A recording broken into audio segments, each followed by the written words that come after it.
സന്തോഷങ്ങളല്ല മനുഷ്യനെ വളർത്തുന്നത്. മനുഷ്യനെ സ്ട്രോങ് ആക്കുന്നത്, മനുഷ്യനെ വളർത്തുന്നതൊക്കെ വേദനകളാണ്. നമ്മളിങ്ങനെ ചോദിക്കും, എന്തിനാണ് ഇങ്ങനെ ഒരു പരീക്ഷണങ്ങൾ വരുന്നത്, എന്തിനാണ് എനിക്ക് ഇങ്ങനെ പ്രയാസങ്ങൾ വരുന്നത്? പ്രയാസങ്ങൾ ഇങ്ങനെ ഒരു പ്രോസസ്സായിട്ട് ഇങ്ങനെ നടന്നതുകൊണ്ടാണ് നമ്മൾ ഇന്ന് ഇത്രയും സ്ട്രോങ് ആയിട്ടുള്ള പേഴ്സൺസ് ആയിട്ട് മാറി ഇവിടെ നിൽക്കുന്നത്. ഇപ്പൊ നമുക്ക് ലാസ്റ്റ് വന്നൊരു പ്രയാസം ആലോചിക്കാം. അതായത് എന്റെ ഉറക്കം കളഞ്ഞൊരു പ്രയാസം, എനിക്ക് ഭക്ഷണം കഴിക്കാൻ പറ്റാത്ത ഒരു പ്രയാസം, എന്നെ മൊത്തത്തിൽ എന്നെ ബാധിച്ചൊരു പ്രയാസത്തിനെ കുറിച്ച് ആലോചിക്കാം. ഇത് നിങ്ങളുടെ ജീവിതത്തിലെ ഫസ്റ്റ് എക്സ്പീരിയൻസ് ആണെന്ന് വിചാരിക്കാം. ആദ്യമായിട്ടാണ് എനിക്കൊരു പ്രയാസം തന്നെ വരുന്നതെന്ന് വിചാരിച്ചു കഴിഞ്ഞാൽ ആ ദിവസം നമ്മൾ ആത്മഹത്യ ചെയ്യും.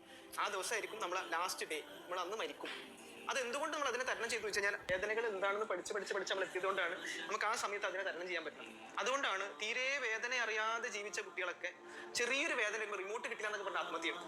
കാരണം വേദന അറിയിച്ചിട്ടില്ല ഇത്രയും കാലം, ഒരു വേദനയിലൂടെ കടന്നു പോയിട്ടില്ല. അപ്പൊ ഒരു നോ കേൾക്കാൻ പറ്റാതാവുക. നോ കേട്ട് വളർന്ന ആൾക്കാർക്ക് നോ വിഷയമല്ല. പടിപടിയായി ഉയർത്തുന്നതിന്റെ ഒരു ഭാഗമാണ് തോന്നിയിട്ടുണ്ട് പരീക്ഷണങ്ങൾ. ക്യാൻസർ വന്നു പോയാൾക്ക് പിന്നെ പനി വരും എന്ന് പറഞ്ഞാൽ പേടി ഉണ്ടാവില്ലല്ലോ. അവൻ അതിന്റെ വലുത് കണ്ടു കഴിഞ്ഞില്ലേ, ഇനി ഇതൊന്നും എനിക്ക് വിഷയമല്ലല്ലോ. പിന്നെ അവർക്ക് അതിന് വലുത് വരുമ്പോൾ എന്തെങ്കിലും ഒരു ബേജാറുണ്ടാവുള്ളൂ. അപ്പൊ പ്രശ്നങ്ങൾ ഒരിക്കലും എന്തല്ല നമ്മളെ തളർത്താനുള്ളതല്ല, നമ്മളെ വളർത്താനുള്ളതാണെന്നും കൂടി മനസ്സിലാക്കിയാൽ മതി. നമ്മൾ വളരുന്നത് അത്രയും വേദനകളിലൂടെയും പ്രശ്നങ്ങളിലൂടെയാണ്, അല്ലാതെ സന്തോഷങ്ങളുടെയും സുഖങ്ങളിലൂടെയല്ല. ഗ്രോത്ത് വേദനകളിലാണുള്ളത്. ആഴമുള്ള മനുഷ്യനാവുന്നത് എപ്പോഴും വേദനയിലൂടെയാണ്.